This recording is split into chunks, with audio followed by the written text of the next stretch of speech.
Good morning. This is the Government Operations Joint Evaluation Committee of Commerce, Labor, Transportation, and Agriculture. This is a Wednesday morning, December 11th. The time is 9:04.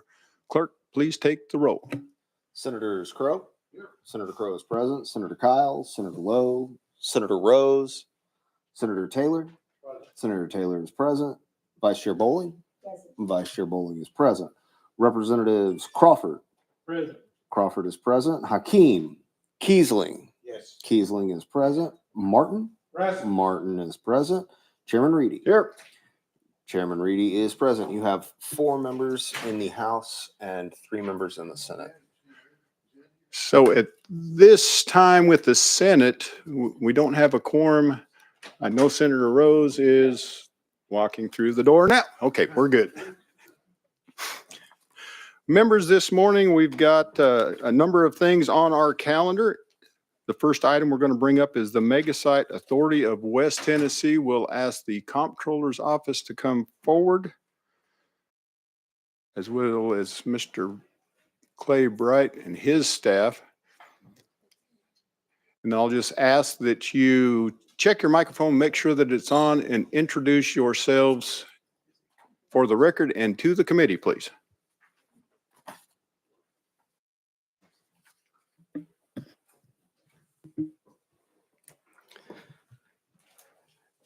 Aaron Kistler, Legislative Audit Manager with the Comptroller's Office. Thanks, sir. Clay Bright, Megasite Authority. Michael Winston, Fiscal Officer for the Department of General Services. Tyler Crosby, Legislative Liaison, General Services. Thank you very much. And it seems that everybody is well trained in these microphones, so we're doing well. So we'll just start with the Comptroller's Audit.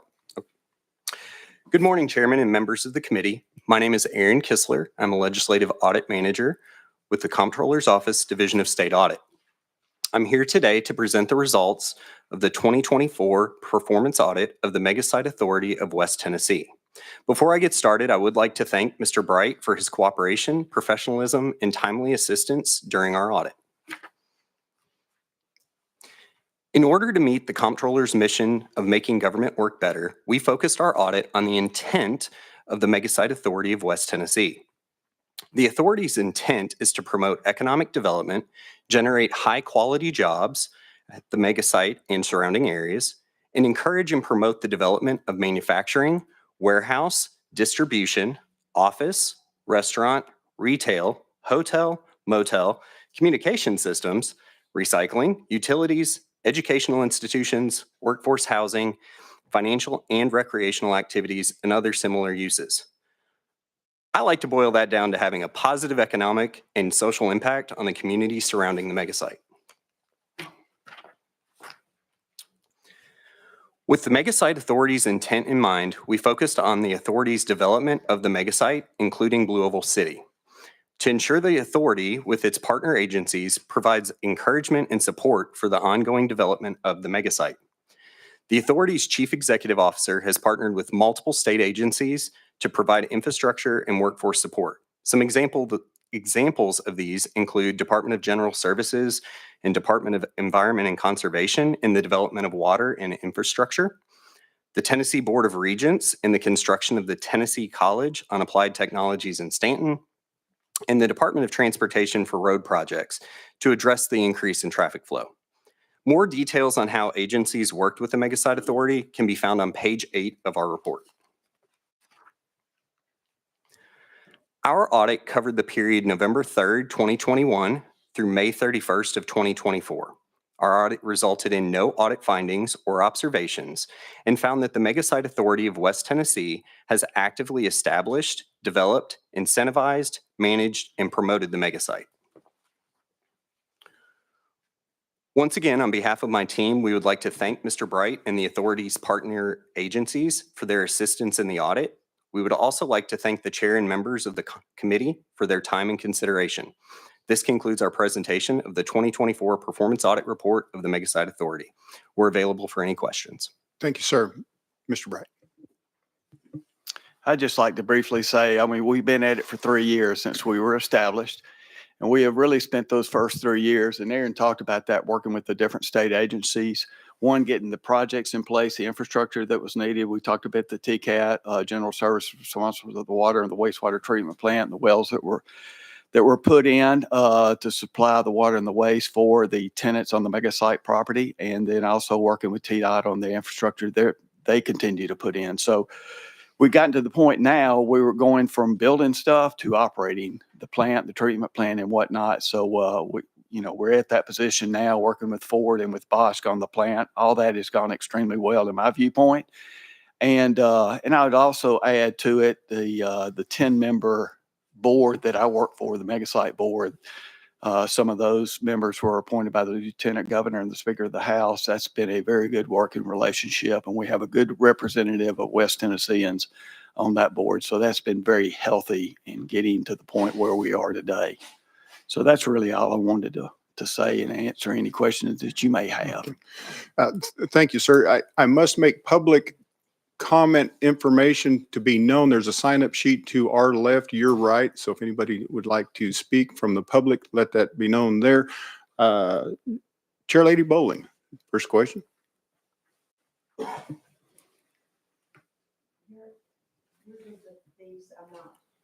Big button on the bottom. There you go. Now I'm on. Thank you very much. Merry Christmas, and thank you for being here. As you're getting into this, has the TCAT campus been built? Where has it been built, and is it in operation? So it was part of the property of the mega site, the 4,000 acres up there. Part of that property was carved out. I can't remember the exact acreage, but anyway, the grand opening, the ribbon cutting for that was this past June, I think June 14th. So they're operating right now. I think they have 35 individuals in the TCAT that are being trained right now. So they're up and running. Will it service people in the area as well as the Ford company? Absolutely. Excellent. Yes, ma'am. Please continue. Just another question there. I'm glad to hear that a lot of people are going away from the electric vehicles. And so is there a plan for a hybrid? What does Ford plan to build there now? Or do you know? I don't know. Okay, I don't know. thank you. We continue to ask those same questions, but I think everybody's trying to figure it out. I had just assumed that there are not a lot of people who want electric pickup trucks in Tennessee. We got mountains and we got hills and we've got distances. But good pickup trucks obviously are in great demand in Tennessee. In Tullahoma, some restaurants refused to come to Tullahoma because there were too many pickup trucks in the population. And then they found out they were air conditioned, leather seat. The engineers at AEDC all had pickup trucks. So we then got the restaurants to come to town. So I know that sometimes it makes a difference, the perception of things. That really answers all of my questions. Thank you very much. Merry Christmas. Yes, ma'am. Thank you, Madam Chair. Any further questions from committee members? Seeing none. Any public comment? Seeing none. At this time, I'm ready to entertain a motion. We cannot take a motion from the Senate right now because of Chairman Crawford. Chairman Crawford? Thank you, Mr. Chairman. I'd like to make a motion that we renew this for 4 years. So recommended 4-year sunset. And we have a second. Martin. To our House members, you don't have a quorum, so therefore you can't. I'm sorry. Our Senate members, we need Senator Rose to come back. That way you'll have a quorum to be able to make motions and seconds. I was trying hard, but I was being told no. Okay, the boss man's back. Now we can do business. So at this time, we've got a motion and a second for a 4-year sunset extension. Clerk, please take the roll in the Senate. Senator Crowe? Senator Crowe votes aye. Senator Lowe, Senator Kyle, Senator Rose. Aye. Senator Rose votes aye. Senator Taylor? Aye. Senator Taylor votes aye. Vice Chairman Bowling? Aye. Vice Chair Bowling votes aye. You have 4 ayes in the Senate. Thank you, Mr. Clerk. And a voice vote in the House. All in favor of a recommended 4-year extension signify by saying aye. Opposition, nay. Passes out with a 4-year extension, and that information will be sent forward as we deliberate the rest of the, when we go into session. I guess what I'm trying to say, getting long-winded here. But thank you for being with us here today. Thank you very much. Next on our calendar is the Emergency Communications Board.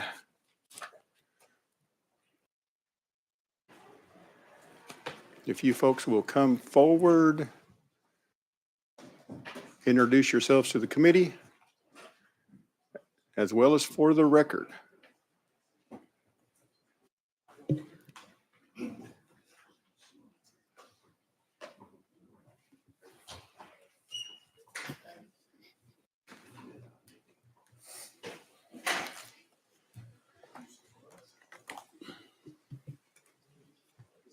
Good There you go. morning. My Good name's morning. Heather Rowe, and I'm at the table with my colleagues Sarah Davis and Chase Trammell.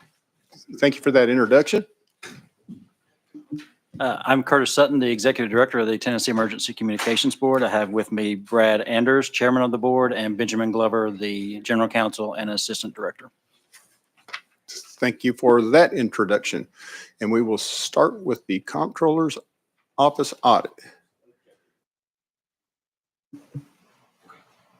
We're having just a little bit of trouble with this, I see we have a technical difficulty. a little bit of a technical difficulty. We will stand by for a moment.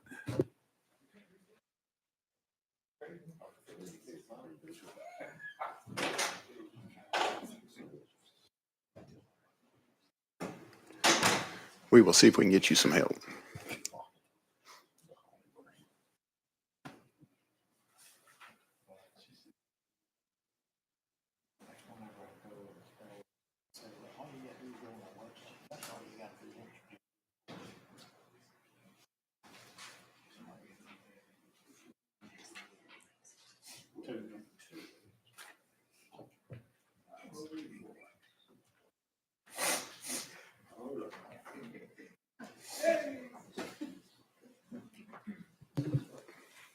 Good morning. That's Good morning. That's a way to start. Please continue. Sure.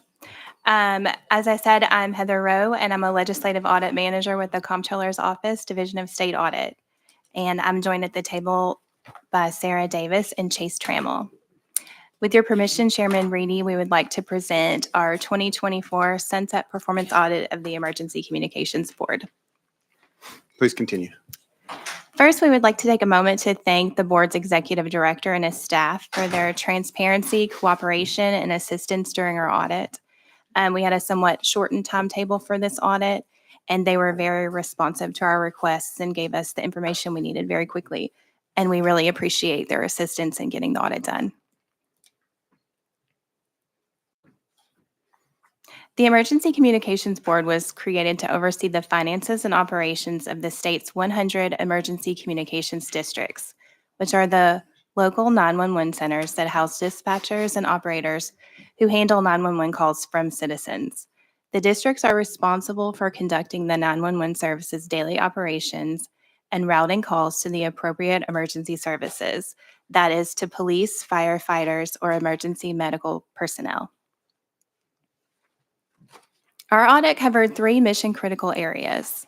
We reviewed board member engagement and compliance with statutory requirements by assessing the board's composition, attendance, quorum, open meetings, and best practices for conflicts of interest. We assessed the board's allocation of the statutorily required funding formula to determine if the board was paying the proper amounts to districts for essential operations and initiatives to maintain and enhance emergency communication systems across the state.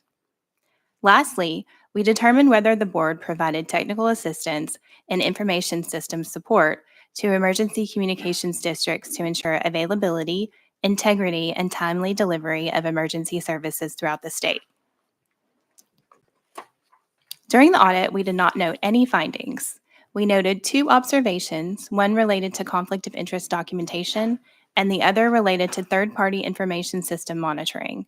We do not plan to present the details of these observations. However, we're happy to answer any questions that you may have.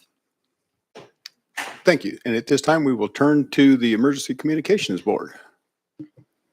Thank you. We would like to thank the Comptroller's Office and the auditors that worked very hard on this. As they mentioned, we had a compressed time frame. They asked for a lot of information, and they were very cooperative with us and us sending that over. It was a ton of technical information, and they were very good about digesting that. The State 911 Board assists local 911 authorities in funding, training, and technical support. We're very proud of the work that we do, and we're recognized as one of the nation's leaders in 911. We concur with the Comptroller's observations. The board implemented a new practice requiring board members to annually review and sign a conflict of interest statement and disclosure forms. We're also evaluating with STS to ensure that the current NG911 vendor has implemented adequate cybersecurity controls and determine if those controls are working effectively. So we do concur with those observations. Thank you, sir. Madam Chair. Thank you, Mr. Chairman, and Merry Christmas to you. I just want to thank you all for that good report that you all gave, and also thank you that they had a good report to report. And I just want to thank the Emergency 911 Board, because the way we do it in Tennessee is exemplary.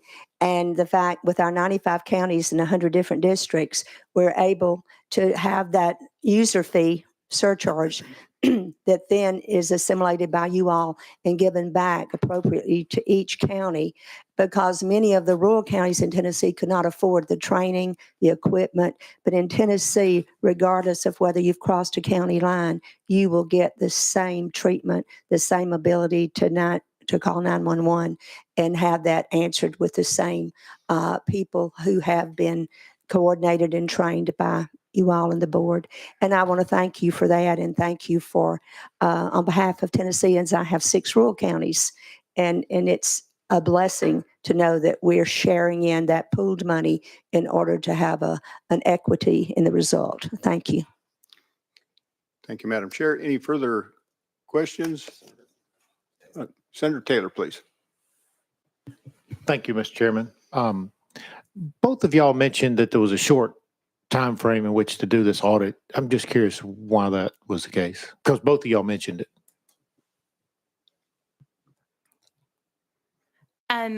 As part of our process, when we're able to, we have the resources and staff available, we can add on some audits after we sort of start the rest of the performance audits for the cycle. And that's what happened in this case. We picked up an extra audit, and it was of the Emergency Communications Board. Senator Taylor. Thank you. Thank you. What is Rain Man? Thank you. Christmas, Merry Christmas. Merry Christmas, yeah. So what would have happened had you not been able to pick up the extra audit in their sunset? They would have gone through the Q&A process that a lot of the other entities go through. All right. Thank you, Mr. Chairman. Thank you, sir. Any further questions? Any public comment? Seeing none. Chairman Crawford. Thank you, Mr. Chairman. I'd like to make a motion that we extend the Emergency Communications Board for 6 years. Recommended motion for 6 years. Representative Martin's got the second.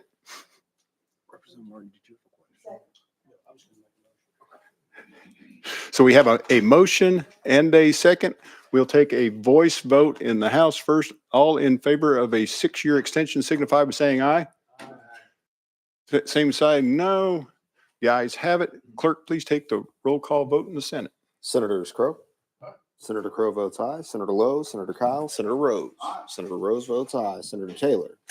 Senator Taylor votes aye. Vice Chair Bowling. Vice Chair Bowling votes aye. You have 4 ayes, Mr. Chairman.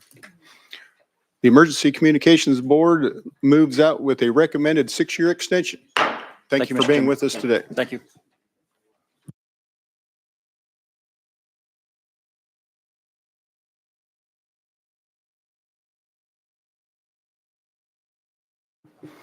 Next on our calendar is Private Probation Services Council.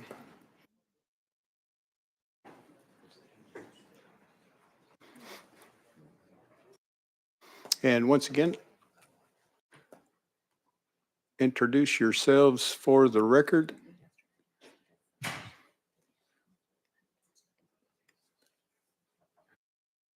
And it looks like we need to pause for a moment here as well.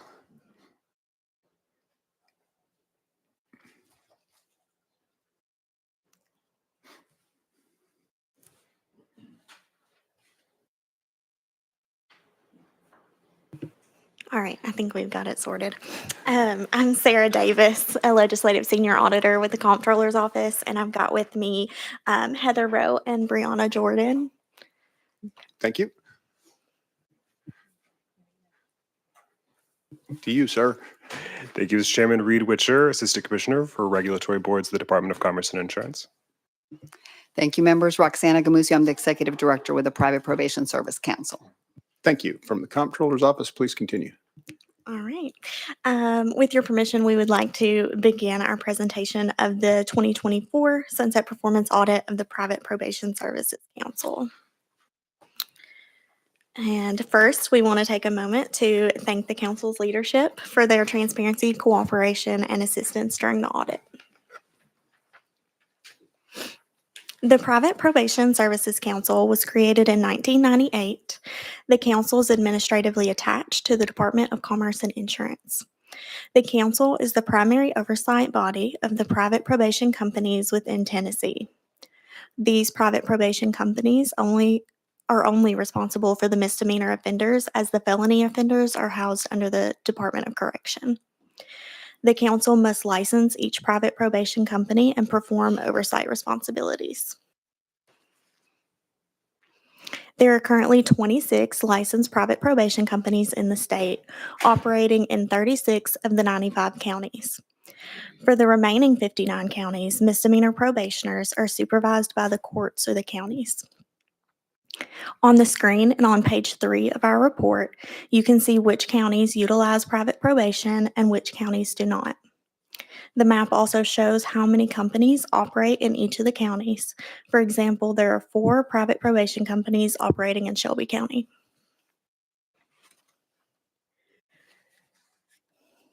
During 2018, we conducted an audit of the council where we noted one finding with multiple conditions. The prior finding was partially resolved, but repeated in part within Observation 2 and Matter for Legislative Consideration 1. During the current audit, we noted 2 observations and 2 matters for legislative consideration. I will now present one of the observations and the 2 matters for legislative consideration. Statute requires the council to provide oversight of private probation companies within the state. As noted in Matter for Legislative Consideration 1 on page 16 of our report, the statute as written doesn't specify what oversight responsibilities the council should perform. Therefore, the only oversight the council provides is through a complaint-based process.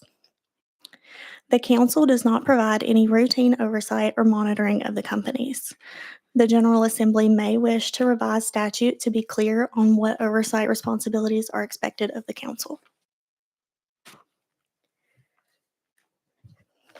One issue with not providing sufficient oversight of the private probation companies is that the council does not know how many probationers are on private probation throughout the state. We were told that the courts maintain the current number of offenders on private probation, but the council does not. As noted in Observation 2 on page 17 of our report, the council is to assess fees quarterly from each company based on the number of probationers that the company reports to the applicable county court. The council and the courts both rely on the companies to self-report the number of probationers, and although the companies submit an affidavit with the reported number of probationers to the council, we found that only one of the 449 reports matched the number of probationers submitted to the courts. The council does not verify the number of probationers with the applicable county court and is using this unverified number of probationers to assess fees.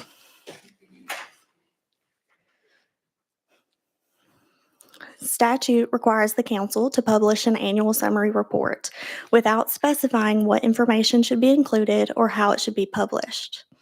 The council considers their annual budget to be the annual summary report to satisfy the statutory requirement. As noted in matter for legislative consideration 2, on page 18 of our report, the General Assembly may wish to consider if this budget is sufficient in satisfying the statutory requirement for an annual summary report, or to update the language in statute to dictate what information should be included and how it should be published. This concludes our presentation. We again thank the council for their cooperation during the audit. The executive director worked diligently to get us what we needed and was receptive to the issues we brought to her attention. Thank you for your time. Thank you very much. And the response from the council on their observations? Thank you, Mr. Chairman. And we also want to thank the Comptroller's Office for being a helpful partner throughout the audit process. The department concurs with both observations. In response to observation 1, the department provides monthly updates to the governor's office on board vacancies. Per the Comptroller's recommendation, we'll document those updates moving forward. In response to observation 2, the department also concurs. The department believes that the most efficient way to address this observation is to require our licensees to attest that the records that they submit to the council are the same as the documents that are submitted to the court. The department does not have any authority to require the courts to provide us with that documentation. The department is updating rules to make this change. Thank you, sir, for that response. Any questions from the committee members? Senator Taylor. Thank you, Mr. Chairman. The fees that are assessed that you talked about in the slide that had the triangle, ultimately had the triangle, those fees that are assessed, those fees are paid by who? The companies pay the council the fees based on the number of probationers that they have in their care. That they report to the council? Yeah. What prevents, I mean, why would if nobody's checking it, why would a company accurately reflect the number of probationers under their supervision if they know they're going to be assessed a fee on that information? I'll defer to the audit team. And while you switch over, I mean, when I had my funeral homes, if I was charged for every funeral that I had to report to the state board, I'd report that I had very few that month. Sure. So my fee would be less. I think you're more honest. Well, I am, but. So two things to consider as a response to that. One is that this council has taken action against our licensees who have underreported the number of probationers that are in their care, because we are a complaint-based regulator, and you know that as a licensee of the department. We don't audit every one of our licensees all the time to make sure that they're following the law. We assume that, and we respond to complaints accordingly. Unless we're directed in statute to regularly audit those entities. Again, this council has taken action against companies when we have received information that indicates that they are underreporting. And again, to address the observation, in the future, our licensees will have to attest that they are providing the same document to us that they have provided to the courts. We have no way to compel the courts to share that information with us. I think the Comptroller's Office requested that documentation of courts and found that courts also weren't necessarily willing to share it with them for the benefit of the audit. So we don't have any way to compel the courts to give us that proof of information. Senator Taylor. All right. No, that answers my question. Thank you. Representative King, you're next on my list, sir. Good morning. What are the penalties for the applicants providing inadequate information? It would be case by case, dependent on the severity, and something for the council to consider and make a determination on. Generally, those fees are capped at $1,000 per violation, but it would be up to the council to review it and to determine what an appropriate penalty would be. Representative King. Thank you, Mr. Chairman. I'm trying to get beyond. It seems like this process with this body is footloose and fancy free. I mean, I'm questioning who's in charge. Is it the court? Is it the department? Or could you give me some insight on that? Sure, and it is an interesting regulatory arrangement where they're responsible for carrying out the duties of the court, but they're required to be licensed by the department. So our relationship with the licensees is to ensure that they are compliant with statutes surrounding how that business operates in the state. And the courts are responsible for determining that they are carrying out probationary services correctly. So there is a dual role in this situation. I wouldn't say that it's footloose and fancy free, though. And this council meets regularly to review complaints and to ensure that these 26 licensed companies are adhering to the law. One Representative last Keem? question. Yes, sir.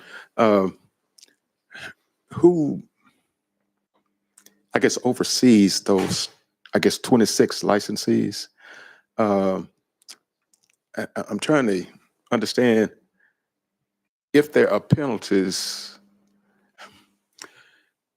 if they are violating the contract.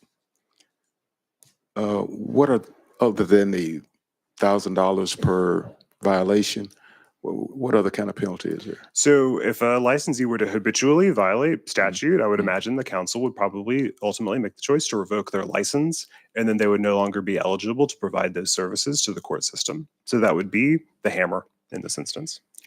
Representative. Has that ever been done? Thank you. I will respond. There hasn't been a revocation, and I've had the program since 2016. Our other tool, if you will, besides a civil penalty, is informing the judge who is handing the cases over to that company that there's a situation going on, so that the judge also has that authority to stop using the private company, use their own officers, or decide, that inform the council that other things might be going on. So we have that piece as well, but a company has not been revoked, no. Thank you, Mr. Chairman. Any further questions? Madam Chair? Thank you, Mr. Chairman, and thank you all. My question is, it looks like obviously the vast majority of the state doesn't use the private companies. So in those counties that do not use private companies, who do they use? Thank you, Chairman. Yes, sir. They would be employees of the court system providing probation services. Is there a recognized cost differential between whether they utilize a private entity or the taxpayer? I guess taxpayers paying either way, but My assumption based on the counties that typically would use these services, that it's a cost savings to use a third party probation officer, but that's not information that we maintain. right. Madam Chair, please continue. And so it's the discretion of the local court as to whether or not they hire probation officers in these counties that don't use the companies. What is a typical number of probation officers employed by that county? So we don't regulate those probation officers. So we don't receive any reporting on publicly employed probation officers. We only have information on the private entities that we regulate. We wouldn't have any regulatory oversight of those probation officers. Madam Chair. Are there rules and regulations governing who is allowed to be a probationary officer? In the court system, I would imagine that there probably is, but I'm not familiar with those regulations. They're because we discretionary don't- as well? I'm not aware of the regulations for publicly employed probation officers because we don't regulate them. If I could add, they would probably come through the Department of Corrections and, be state employees, but yeah, we wouldn't have numbers or direct information for them. So, Senator Bowman. so are they employed by the state then, rather Local, than the local? it could be both. It could be both. It would be at the judge's discretion. It could be local staff, depending on the court. It could be state. Depends on their arrangement. Okay, and for these civil cases, if you will, so each court system, is it the DA in that county, or is it who is in charge of making certain there are adequate probationary officers, or in fact, how many are there? I believe it would be the judge, but we don't play a role in that process at all. We simply regulate the companies that are available to those courts if they choose to utilize third-party probation services. The department has no oversight of the probation process at all. We only regulate the companies to make sure that they're in compliance with statutes if they're choosing to operate as a third-party probation service. Thank you. This has raised a lot of questions, but over what you have authority, I appreciate the thoroughness of what you have provided us this information. Thank you. Thank you. Any further questions? Any public comment? Seeing none, Representative Martin, you are recognized for a motion. On this morning of beautiful sunrise, I make a motion that we sunset this organization for 6 years. You mean? Extended. Had me concerned as well. So a recommended 6-year extension. And we've got a second from Chairman Crawford. Okay, is everybody calm now? And with that, we'll take a voice vote in the House. All in favor of a recommended 6-year extension signify by saying aye. Aye. Any opposition? Nay. Clerk, please take the roll of the Senate. Senators Crow. Senator Crow votes aye. Senator Lowe, Senator Kyle, Senator Rose. Aye. Senator Rose votes aye. Senator Taylor. Aye. Senator Taylor votes aye. Vice Chair Bowling. Vice Chair Bowling votes aye. You have 4 ayes, Mr. Chairman. Moves out with a recommended 6-year extension. Thank you.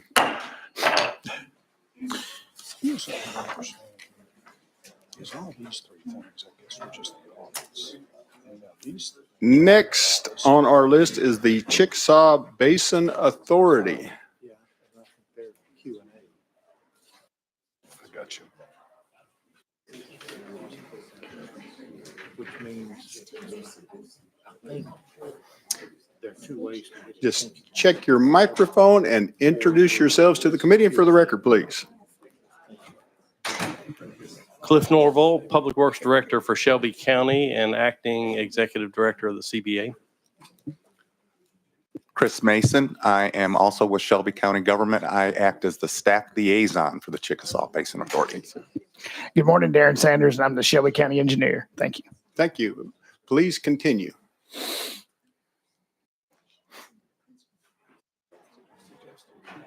Mr. Chairman, I apologize.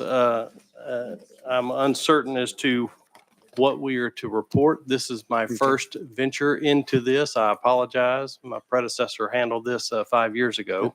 So we are open for questions. Well, I'm happy this is your first time, but just give us a little summary background and what you provide. Yes, sir.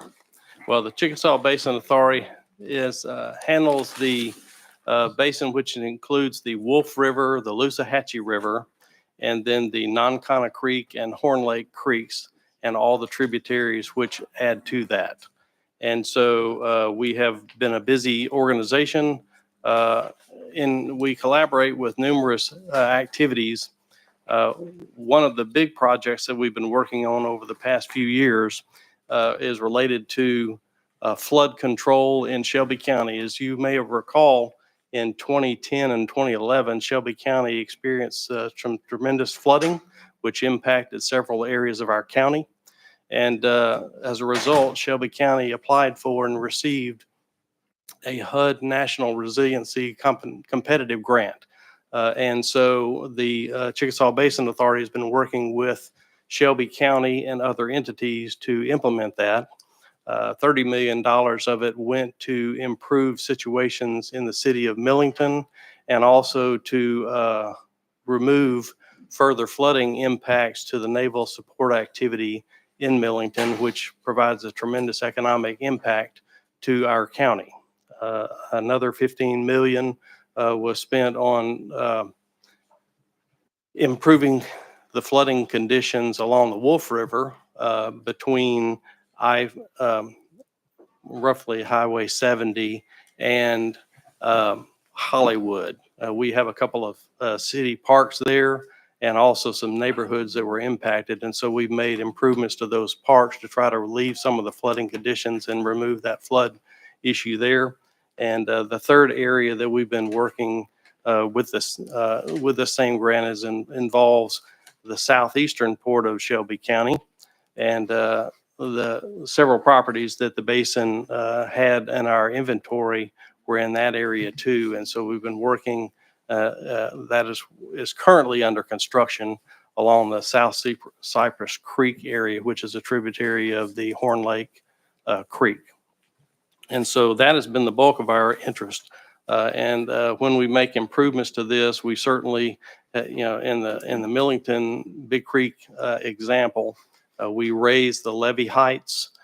We had to address a particularly dangerous scour hole, which was occurring at the base of a CN railroad bridge and endangering that. And so we're wrapping up that project right now. And there was also another pumping station which needed to be renovated and repaired. Resultant damage of the floods there flooded an entire trailer park, and most of the Navy Road in downtown Millington was basically waist deep in water. And so we've are nearing completion on these projects, and we feel like it's been a good cooperative effort between us. Thank you for that information. Now, a couple quick questions from the chair.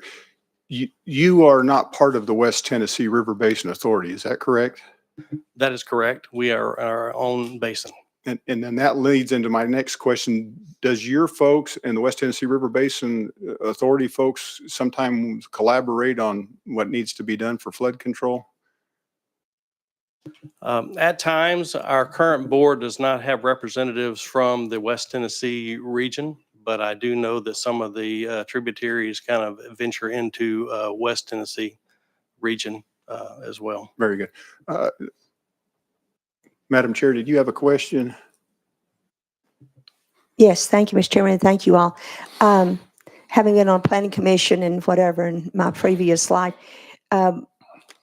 it seems as though there's been so much new growth in a lot of the areas, and the tendency to want to overdevelop areas that are wetlands or associated with wetlands or whatever, and to mitigate it, but you really, water's going to run downhill and water's going to stack up. And so there has to be a certain amount. You can't mitigate in Idaho or Minnesota for what's taking place in West Tennessee. So have you all run into these issues?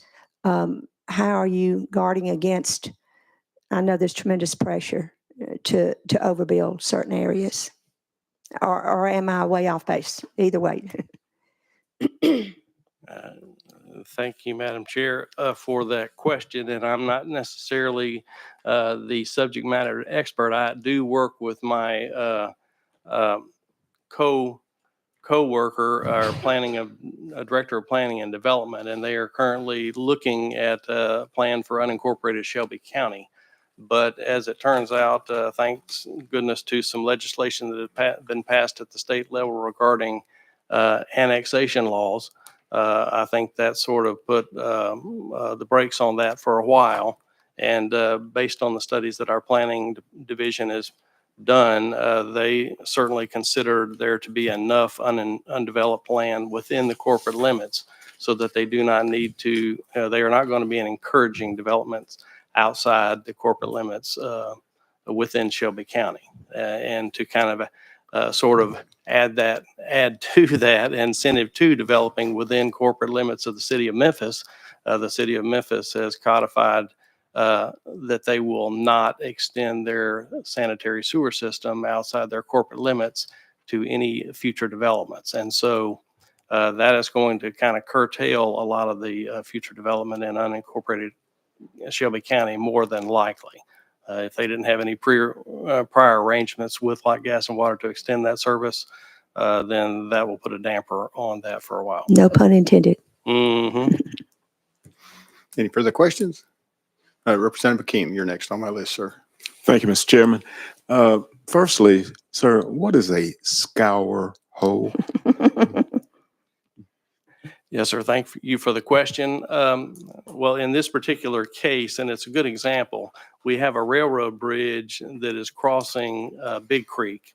And around the base, a lot of times the water may begin to swirl around the support for the bridge. And so it will eventually begin eating away the landscape on either side of the bridge.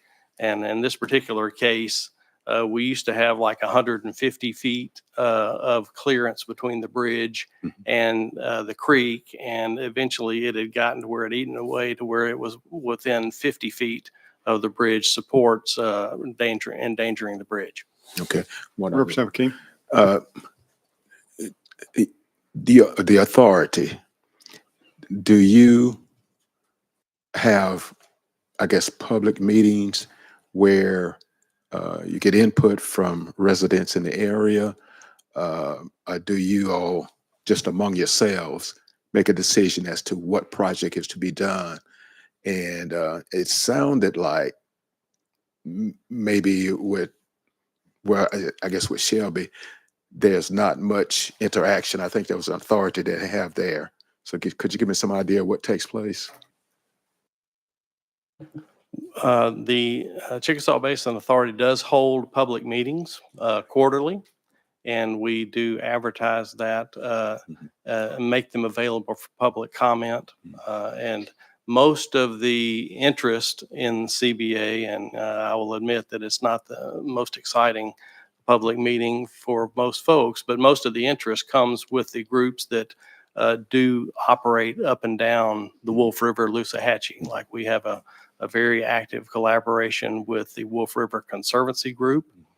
We also work with the Shelby County Water and Soil Conservation District as well, because they have vested interest in this. Thank you, Mr. Chairman. Thank you. Senator Taylor, you're next on my list. Thank you, Mr. Chairman. I wanted to touch on three things. First, I was actually on the authority in the 1990s when I was on the Memphis City Council, so it's been a long time ago, and I remember serving on there.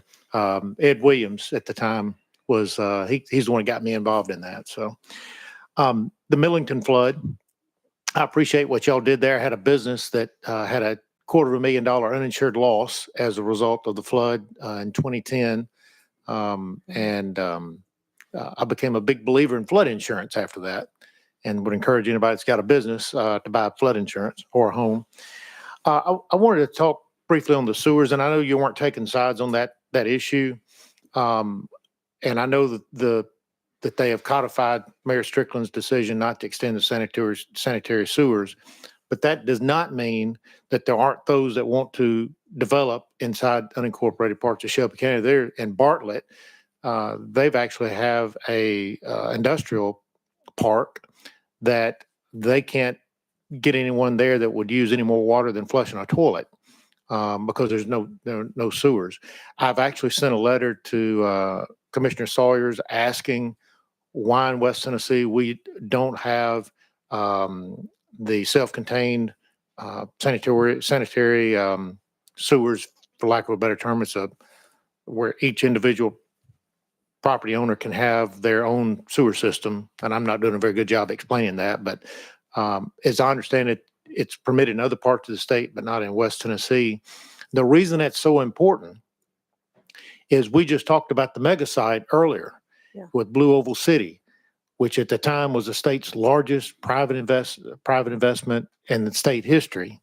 And there's a tremendous amount of growth. And you heard that the mega site, part of their charge is to help spur economic development, recreation, hotels, motels, shops, all that. And it's not all going to be contained in Haywood County. The mega site is 17 miles from Shelby County's border. And there's a tremendous amount of growth that Shelby County will miss out on if we don't figure out this sewer situation. And I will say that at the mega site, the legislature before I got here approved funding, and they built a sewer line that runs from the mega site all the way to the Mississippi River. But they put the treatment facility at the mega site, which prevents anybody else along the way from being able to tap into that sewer system and have it treated near the river. And I said I served on city council in Memphis. We have all the sewer lines and throughout the city, they all flow down to the Mississippi River and the treatment plants are at the river. Why they would decide to put the treatment facility at the mega site is beyond me. It was a lot of money spent that other people can't use.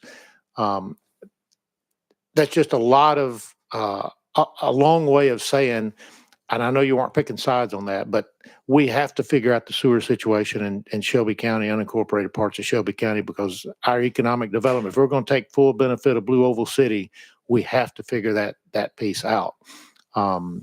So with that, Mr. Chairman, I will allow them to comment if they wish and on that, but I just wanted to bring that to the committee's attention. Thank you, sir. Forgive me, Senator, I did not mean to imply that we were not going to be doing any development in Shelby County, unincorporated Shelby County. Having spent my whole life there, Memphis seems to drive the ship a lot of times in Shelby County. But I do know that there are other smaller jurisdictions who do have sewer systems that have sufficient capacity.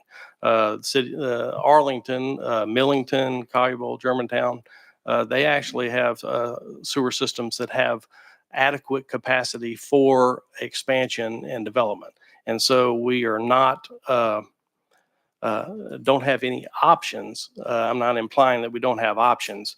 It's just, and I don't want to speak at length on this, and I know you don't want to hear me speak at length at this, but we've sort of taken a position in Shelby County that we would prefer not to pursue a lot of the smaller package systems, because they do. I knew what you were talking about.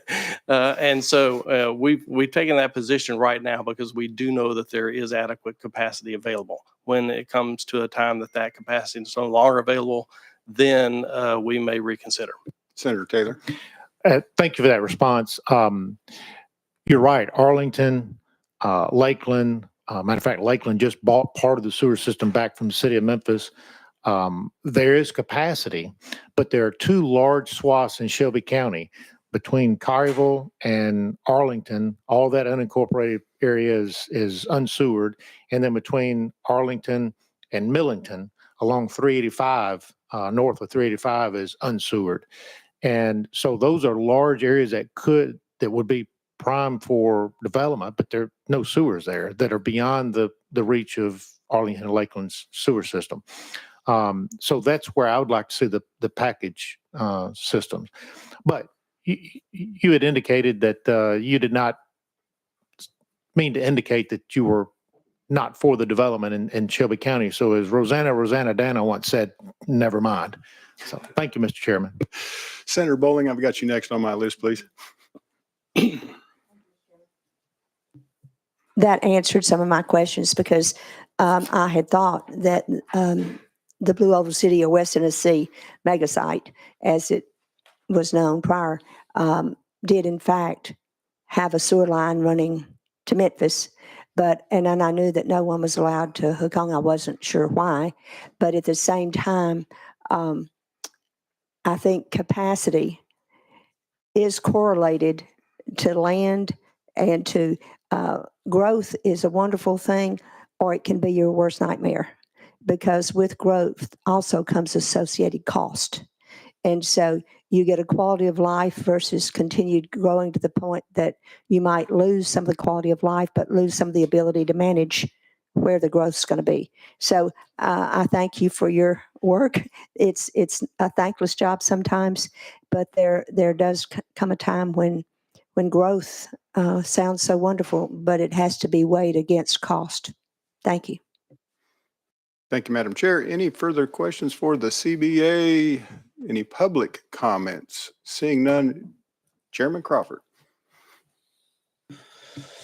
Thank you, Mr. Chairman. I make a motion that we extend the Chickasaw Basin Authority for 6 years. We have a recommended 6-year extension, a second by Representative Martin. In the House, all in favor of a recommended 6-year extension signify by saying aye. Aye. Any opposition, nay. Passes the House. We will take a momentary to get a senator back for a vote.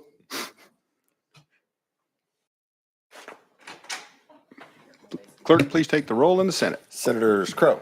Senator Crow votes aye. Senator Lowe, Senator Kyle, Senator Rose. Senator Rose votes aye. Senator Taylor.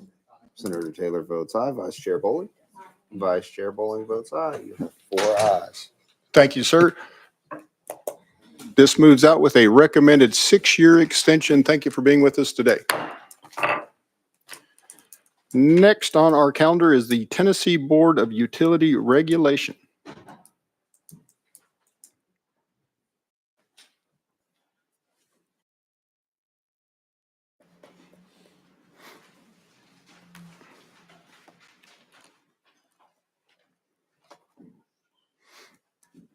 Please check your microphone, introduce yourselves to the committee and for the record.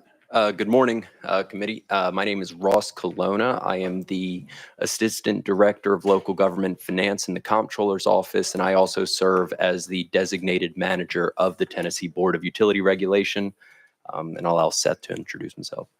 My name is Seth May. I'm an Assistant General Counsel for the Comptroller of the Treasury, and I serve as counsel for the Tennessee Board of Utility Regulation. Thank you, gentlemen, for being with us. Please continue, Ross. Yeah, so in 2023, the legislature passed a piece of legislation that combined the Water and Wastewater Financing Board and the Utility Management Review Board.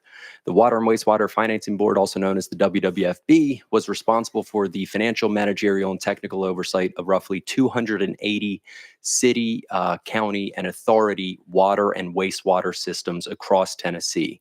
The Utility Management Review Board, the UMRB, was responsible for the financial, managerial, and technical oversight of roughly 170 utility districts across Tennessee. The legislation that was passed in 2023 combined those boards into the Tennessee Board of Utility Regulation. We in the Comptroller's Office, we staffed both of those boards. We pretty much regulated the utilities the same way, so it really didn't make a whole lot of sense to have 2 separate boards.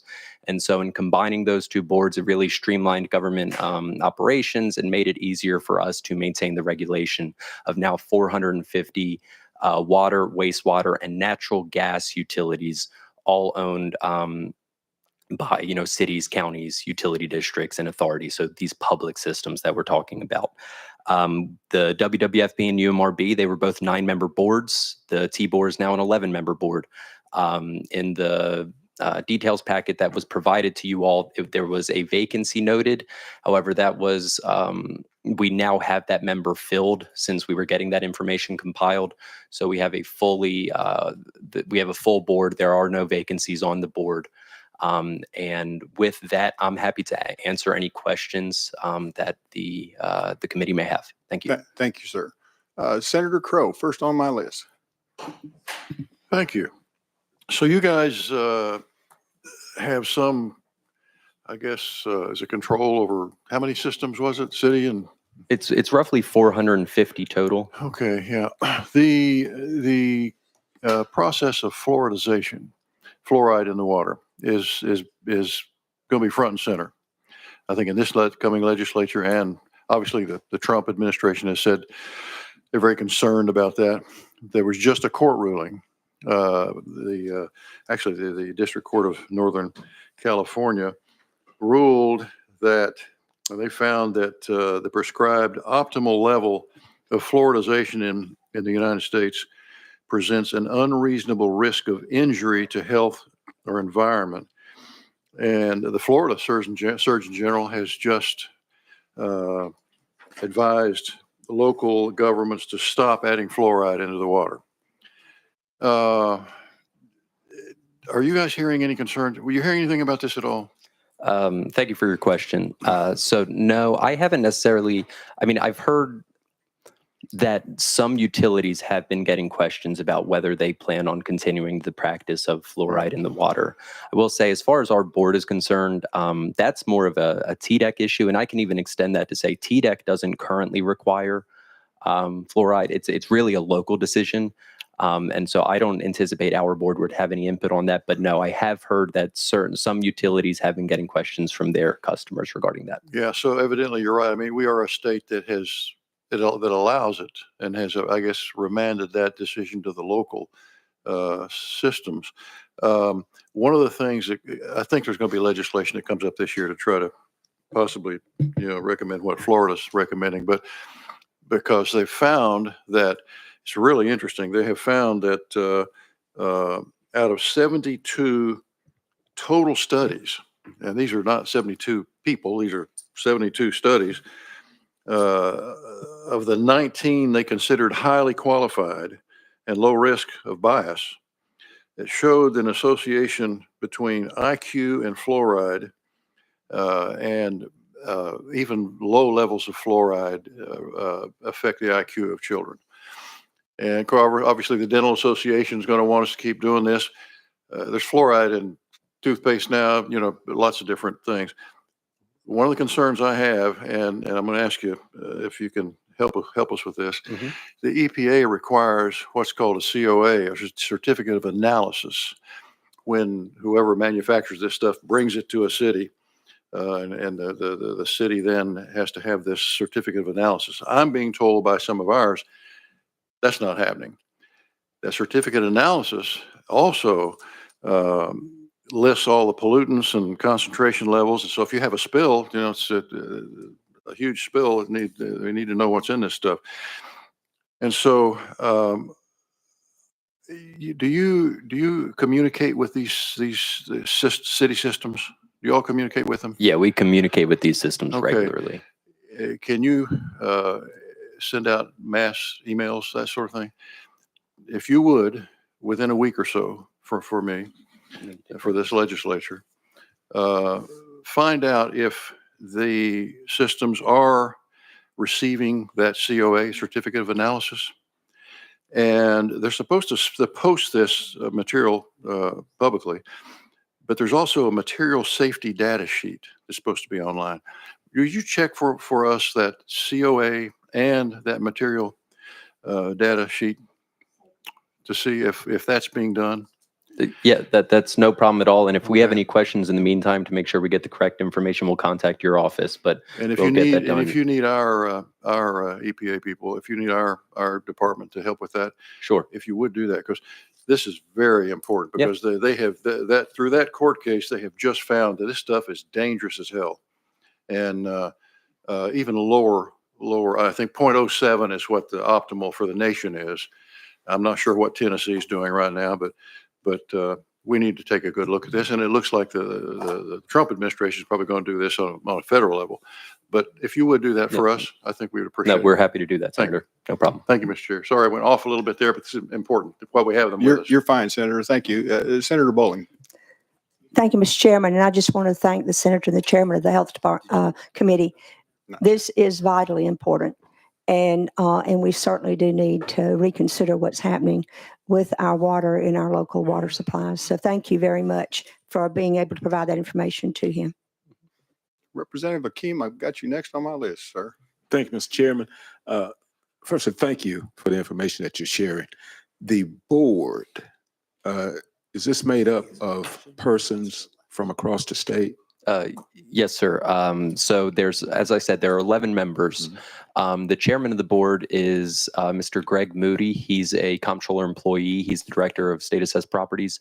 The vice chair is Mr. Tom Moss, and he's with TDEC. He's been serving on both old boards for decades now.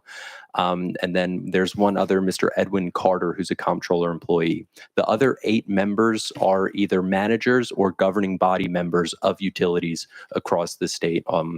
The furthest west would be Mr. Alex Smith out of Humboldt Utility Authority, and the farthest east, I'm going to say, is David Perkey out of Morristown Utility System. So we have a wide range from east, middle, and west. Representative Akeem. Thank you, Mr. Chairman. Along that line, do you have one from Southeast Tennessee? Do you have the list of the members? Give me 1 second, sir, if you don't mind. I'll know where they're from.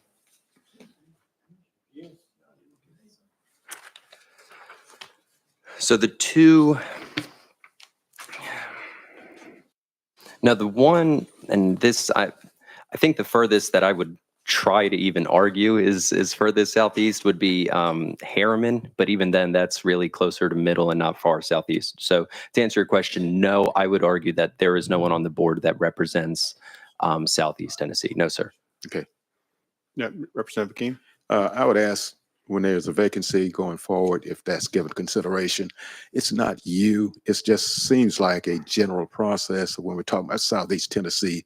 For some reason, we're left out. Yeah. And it's meaningful, this board is.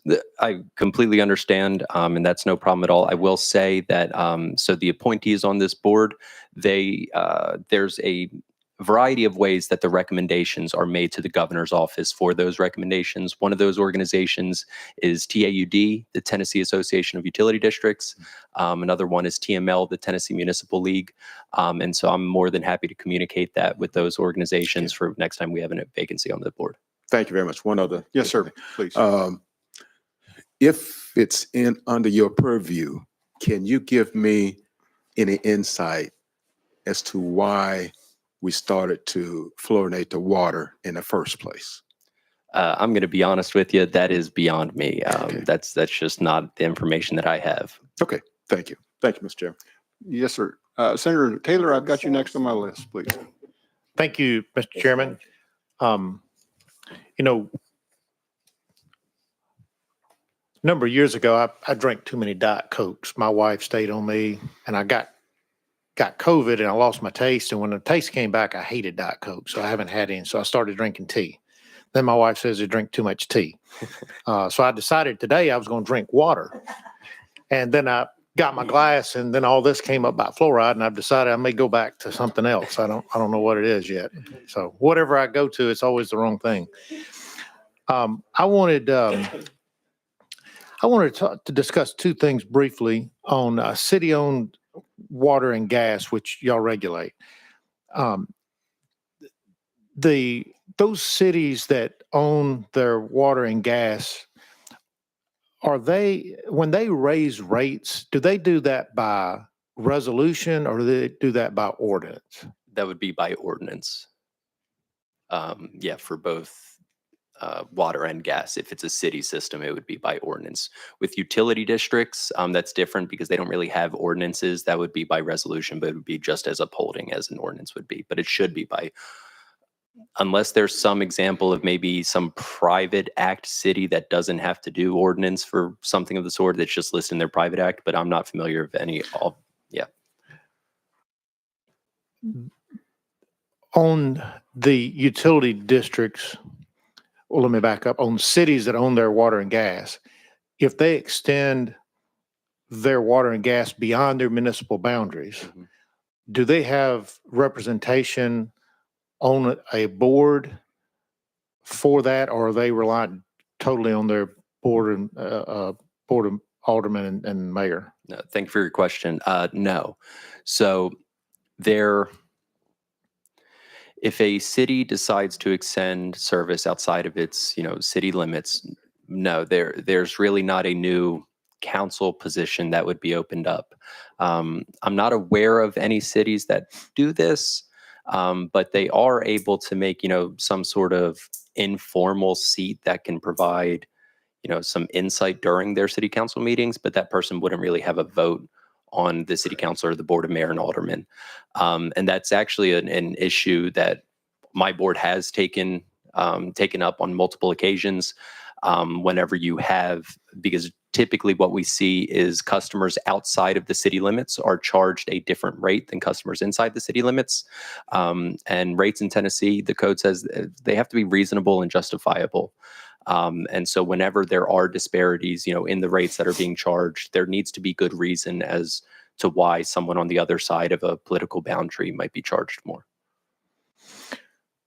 So in utility districts, I'm assuming the users of the gas and water are able to run for and elect members of the board, correct? So here with this answer, I'm going to be talking about like 99% of utility districts. I think That'd there's be most of them, yeah. Yeah, so there's like one or two that still do an election process, but The way that the code has utility district commissioners appointed now is that the current board of the utility district, whenever there's a vacancy coming up on the board, they vote, they publish that they're about to have a vacancy, and they get a list of names of people who want to be considered for the board. They then compile a list of 3 names to send to the county mayor that the utility district is in. The county mayor can then select one of those names for, appointment or reappointment if someone's seeking reappointment.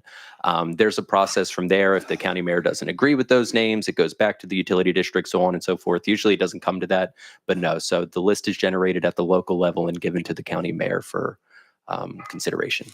Senator Taylor. Thank you. And the people that are appointed, recommended and appointed by the county mayor, do they have to live within that district or could they live outside the district? The code says that they have to be a customer of the district. I know that there's been question on, if you own a home somewhere else, but you're a customer here. I think that's come up a time or two, but no, it's generally read that they have to just be a customer and, be around for all the meetings and such like that. All right. Thank you, Mr. Chairman. Thank you, sir. Last questions, Chairman Crawford.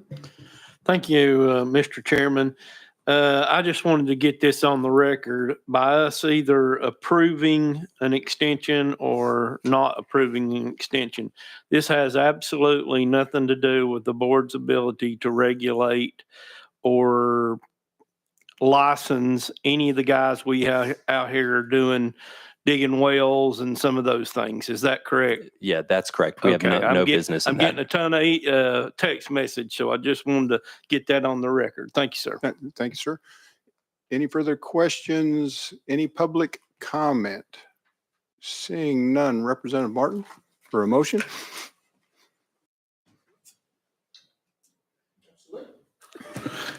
Mr. Chairman, I would make a motion on this day of beautiful sunrises that we extend the sunset 4 years. We've got a 4-year recommendation, second by Chairman Crawford. Take the vote of the House. All in favor of a recommended 4-year extension signify by saying aye. Aye. Any opposition? Nay. Passes the House. Clerk, take the roll of the Senate. In a momentary pause. As you can see that both House and Senate members, we get pretty busy and trying to take care of multiple things at one time, wrapping up this year of our Lord 2024. Senator Crow. Senator Crow votes aye. Senator Lowe, Senator Kyles, Senator Rose. Senator Rose votes aye. Senator Taylor. Senator Taylor votes aye. Vice Chair Bowling. Aye. Vice Chair Bowling votes aye. You have 4 ayes, Mr. Chairman. The Tennessee Board of Utility Regulation moves out with a 4-year recommended extension. Thank you, gentlemen, for being with us today. Merry Christmas. Next on our calendar, and these are going to be fun ones here. Look forward to their information. Tennessee Historical Commission. You'll please come forward.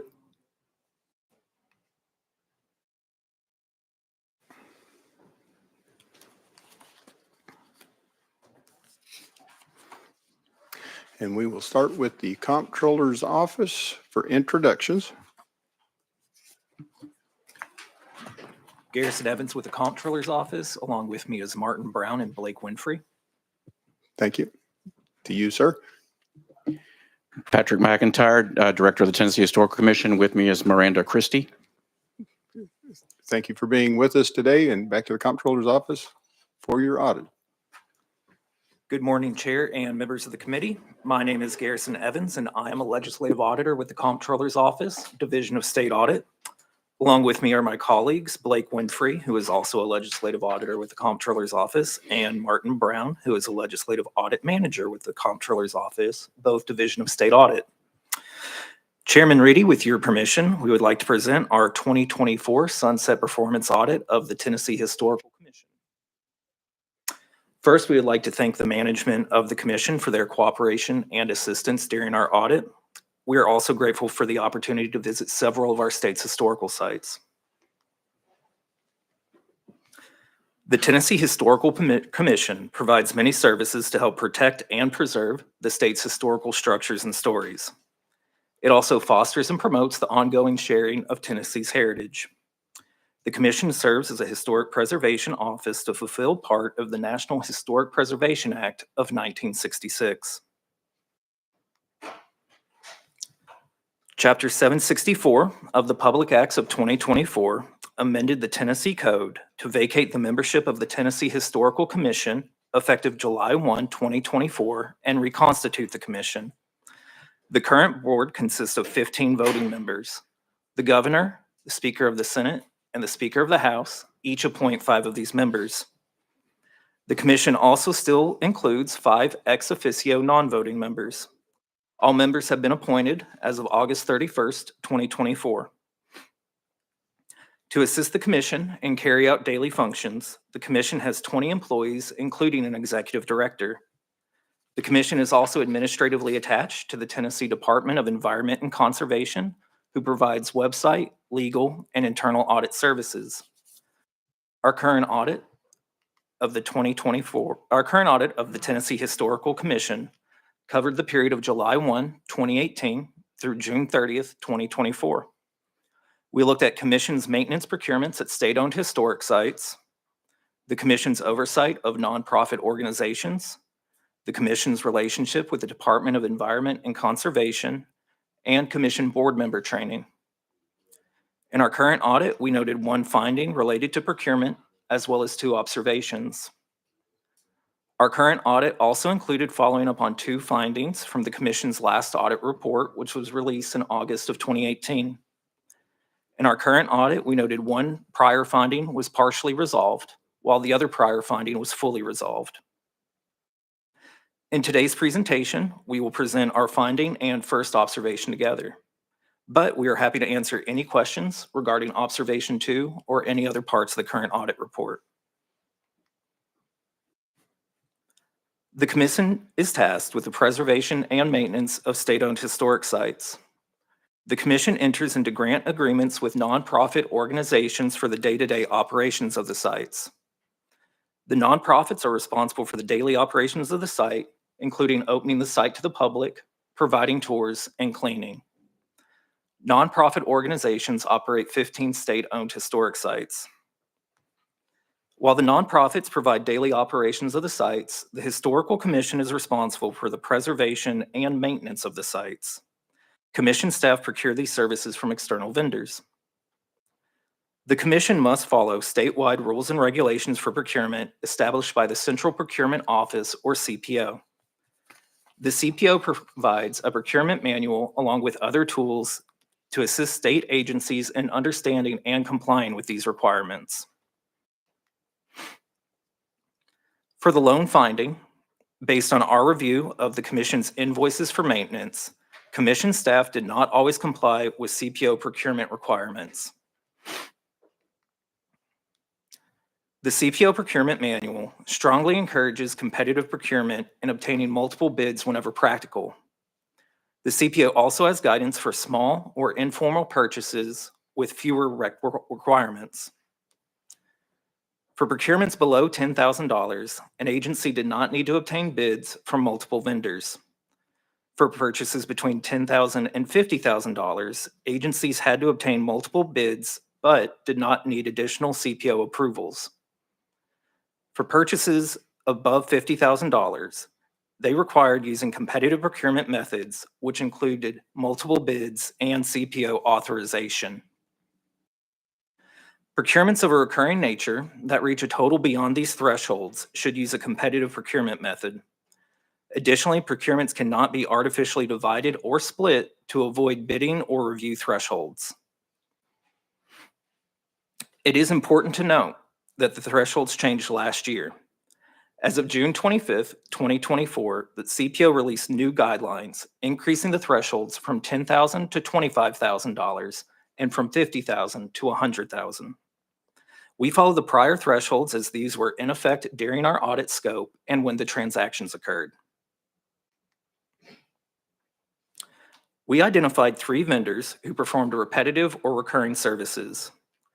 2 of the 3 vendors received more than $50,000 during multiple years of our review. Based on their number, nature, and monetary amount, We believe the commission should have competitively procured these services. Our analysis also identified 5 groups of invoices that we believe should have been combined. Had these invoices been processed together, management would have been required to procure the services competitively. The CPO has recently updated the procurement manual, increasing the thresholds, and we encourage commission management to develop policies and procedures for procuring maintenance services in line with the updated rules and regulations. Commission management should also consider entering into contracts with vendors that they use frequently to provide key services. In observation 1 of the audit report, we noted issues related to maintenance. We traveled to 8 historic sites across the state's 3 grand divisions. During these visits, we toured the historic properties, spoke with nonprofit staff and directors, and photographed maintenance and preservation concerns. During our visits, we noted minor maintenance and repair issues. We also noted maintenance issues that could impact the long-term preservation of the site, including moisture problems and foundational problems.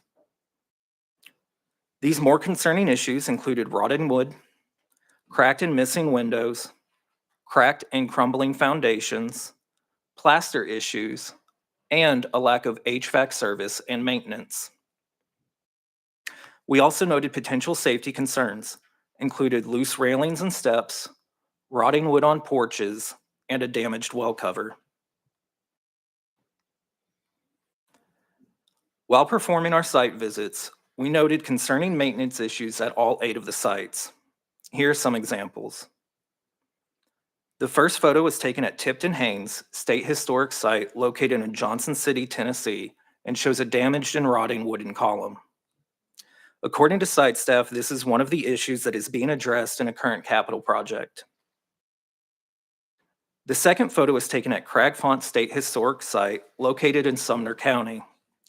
It shows plaster cracking and peeling away from the wall in one of the site's bedrooms.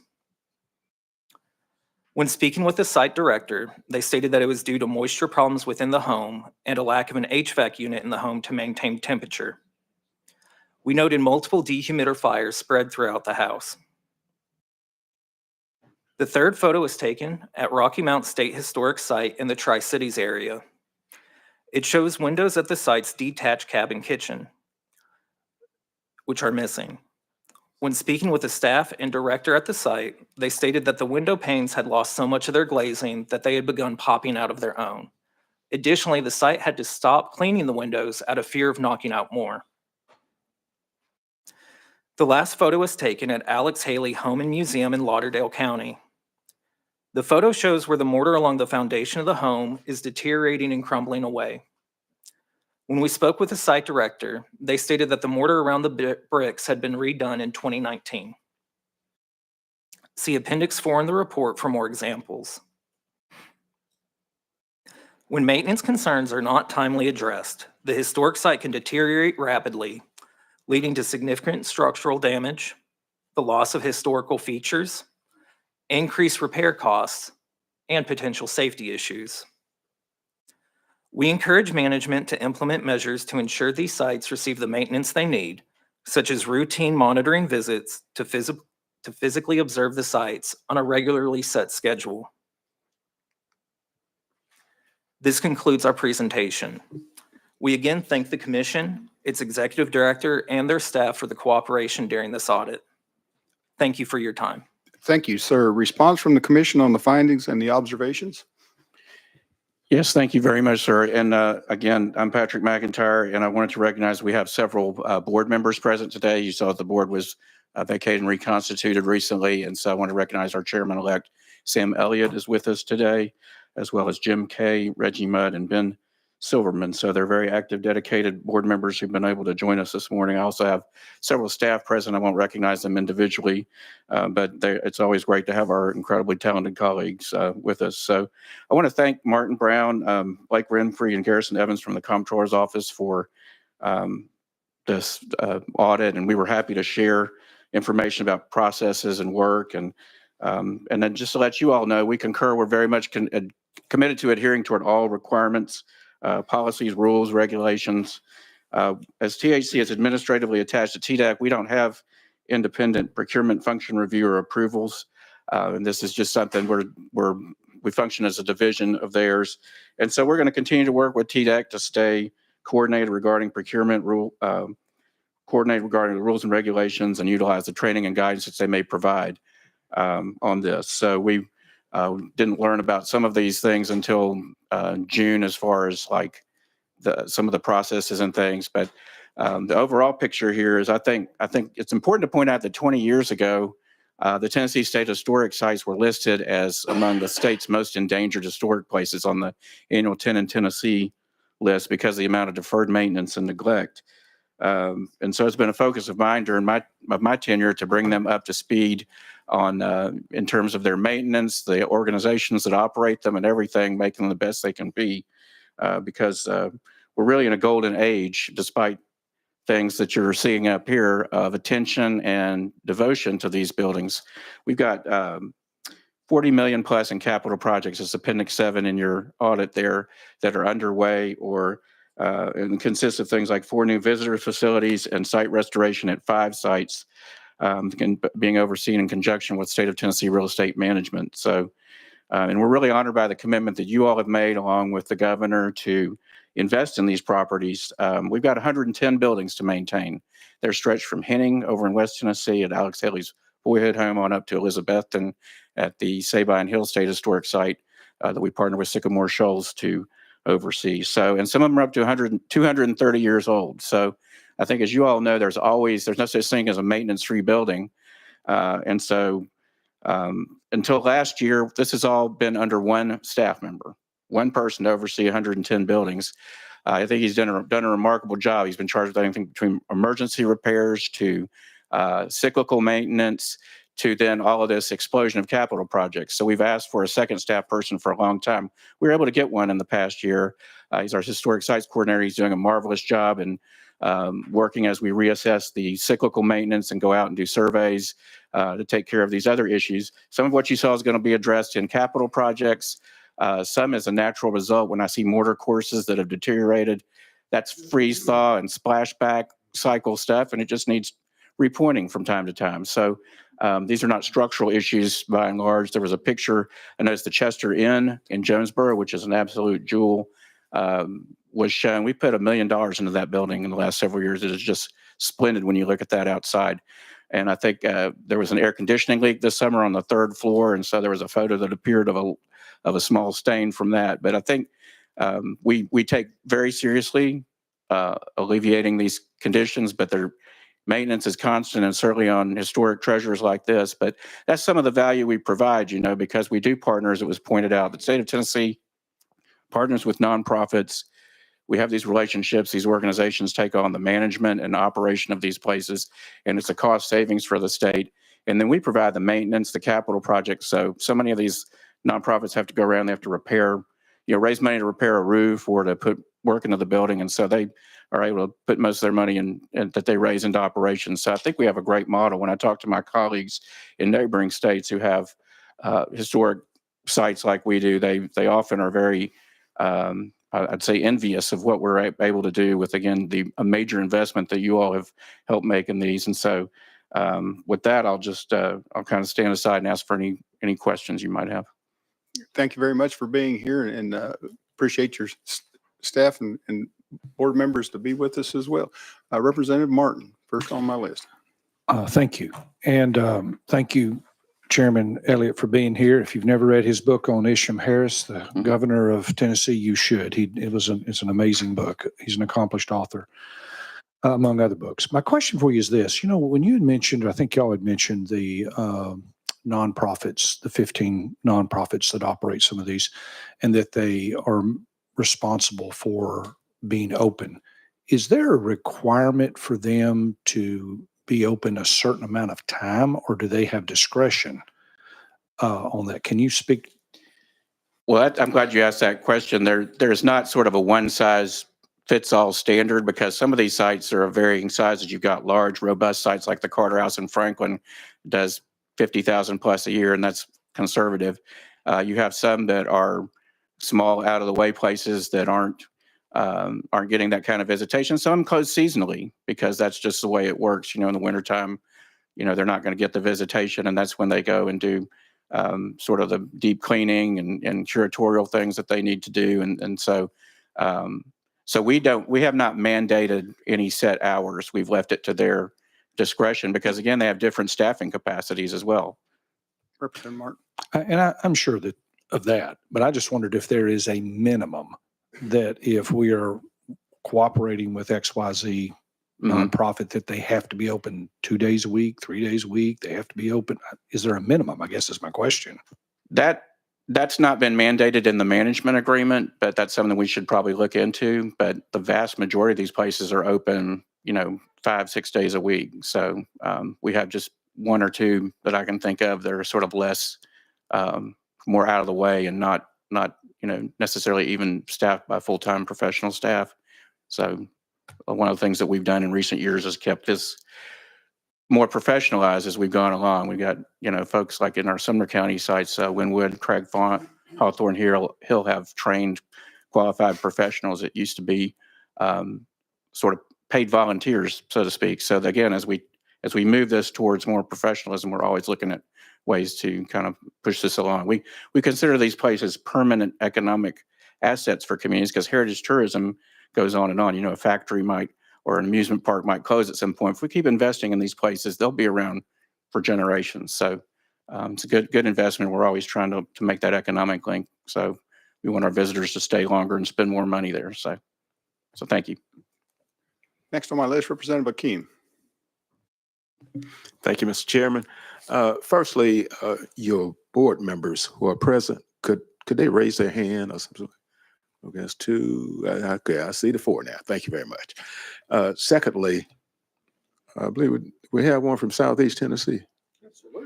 Okay, all right. Just want to be clear on that. Thank you very much. Thank you. All right. Thank you. Thank you. Yes, sir. Any further questions from Senator Taylor? Thank you, Mr. Chairman. My question, the comptroller's office, who goes out and visits these sites and makes these pictures that were seen in the book? The three of us, sir. And what are y'all's backgrounds? Professionally throughout my entire life or just with the comptroller's office? No, I'm sorry. I'm sorry. Professional. I mean, are you an accountant, an attorney? What? So I have a degree in accounting. Outside of that, I do have some very minor construction experience, nothing to the level of what would be required for a historic home. Outside of that, I also have a background in food maintenance and services. Okay. Martin Brown, Comptroller's Office. Well, back in 1990, I like you already. Yeah. Well, yes, I know. They sat me in between the two young auditors, so I feel really old right now. I do have a varied work history. One of the points we make in our audit report is we are not professional building inspectors. One of the things we did do, and I'm not trying to answer a question you haven't asked, but one of the things we did too is talk extensively to their staff, including the directors and the people who are there every day. And we took in their considerations because we weren't sure. We're auditors. We always come in. We're like, we don't know what's going on. That's why we ask so many questions. Right. But yes, I would, with my experience, I've done a little bit of everything for the past 10 years. I've been a chief flunky at the auditors or at the comptroller's office. And very quickly, sir. Lou, my education is all in business, and then as far as work experience, it's mainly before coming to the comptroller's office, mainly retail and customer service. All right. Thank you for that, Mr. Chairman. I'm not being critical, but to come in and say that this is a finding and ding the Historic Commission saying that these are things that should be corrected. As I have bought businesses and homes and different things, I didn't hire my accountant to come in and do the home inspection. And so it might be more helpful is if when we do these, if there were people who had the expertise in that if they're going to point this out as observations, again, I'm not being critical, but I just know sometimes for a casual observer to see something that looks really bad, but there may be a reason it hasn't been fixed yet. And that's the only thing I want to say. Does the commission have anything? Probably not with the auditor sitting here, but all right. Your mic was off. Could you say that again, please? Oh, I appreciate the comments, sir. Thank you. I just want to make sure everybody heard that. Appreciate it. So, Senator, thank you. thank you, Mr. Chairman.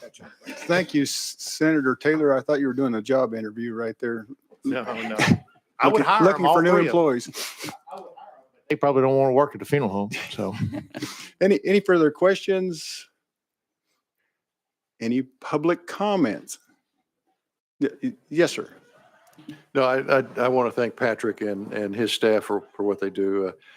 You know, we get calls all the time from the district and people wanting to make sure that we preserve our history. And he's been so good to come up whenever we need him to come up and travel with he and his staff. And we appreciate that, Patrick. Thank you. Thank you, Senator Crow. Sir, would you like to make a comment there? And just check your microphone, make sure that it's on. There's a little voice button, right? It's hot. Yes, I'm Sam Elliott. I am from Hamilton County, and I am the chairman-elect. I've been affiliated with the Historical Commission for 19 years now, and as Senator Crow appropriately noted, it's a good agency.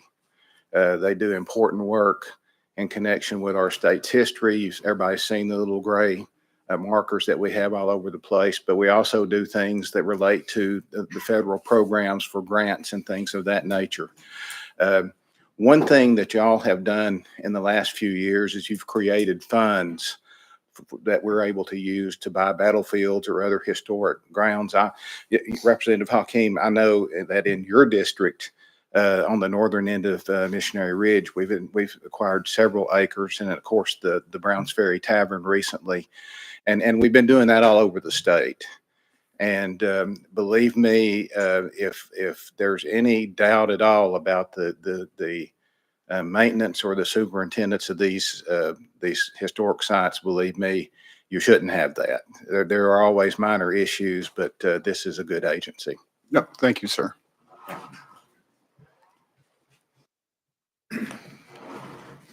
Good morning, Mr. Chairman. My Yes, name sir. is Jim Kay. I am a native Nashvilleian, fraternity brothers with the governor at Auburn, 6th through 12th grades with Commissioner Ezell. You may know my sister Carol Ann, who served the governor for 5 years before going over to tourism. And I say all of that because I'm embarrassed, because after 39 years as a construction lawyer in Nashville, I never knew that all of this government goes on in this building, which I've never been in, and I've worked down the street for almost 40 years. I am the governor's new appointee or stupid volunteer, if you look at one part of this, as a commissioner, and he has sent me into battle on this commission, and I'm just delighted to be able to serve the citizens of the state of Tennessee.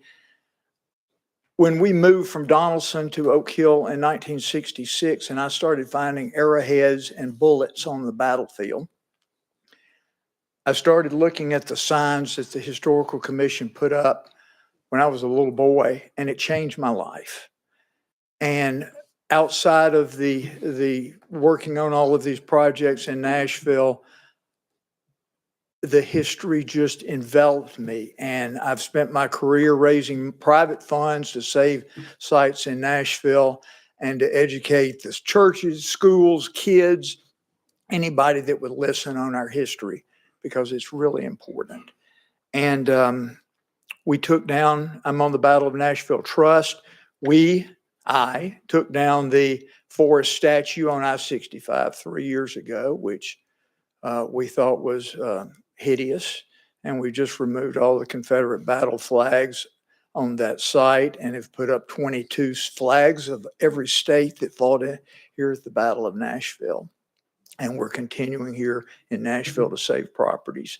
But I just want to let you know that I'm a volunteer.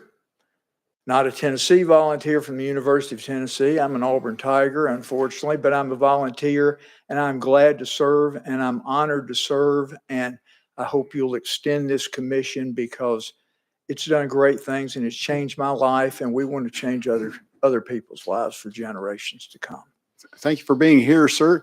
Thank I you. need to go to Chairman Kiesling and Chairman Crawford. They got excited down there and wanted to speak. So the gentleman, the Thank you, Chair. microphone's yours. Thank you, Chairman. I would like to bring up, my request is, Sam, would you please return? As you come up, now you are the chairman, right? I'm the chairman-elect. Chairman-elect. I'll take office in February. All right. I'm in the House, and my district is District 38, which includes Fentress County. Yes, sir. We have there the Alvin C. York Institute. On the campus of Alvin C. York Institute is known as we have a structure there that's known as the poorhouse. Yes, sir. I have 2 photos of the poorhouse. That is unbelievable. It's snake and rat infested. The committee, the Alvin C. York committee, there at the Institute, they've reached out to me to they've ran this by the committee. They're all it was unanimous that they are in favor of eliminating this from the property so that they could possibly reconstruct something else there on this at that site. I'm going before next Monday evening the Fentress County Commission to ask for to get a vote and then to ask for a resolution to for the destruction of that. I have been told though, Sam, that you and your folks there at the commission,